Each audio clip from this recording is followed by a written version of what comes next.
আমি নিজের ইজ্জত বাঁচাতে আজ ক্যামেরার সামনে আসতে বাধ্য হলাম। ইফটিজিংয়ের বিচার আছে, কিন্তু আমার বিচার কই?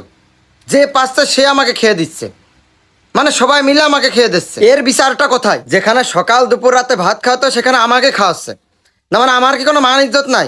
যেভাবে সেই খেয়ে দেবে। কেউ কেউ তো আমাকে ফ্রিজে রাখে যেন টস টস অবস্থায় আমাকে খেতে পারে। নেমো খারাম কত, শখ কত। কেন বৃদ্ধমকে তোমরা দাম দিতে চাও না কেন? আমরা কি মানুষ আরে না?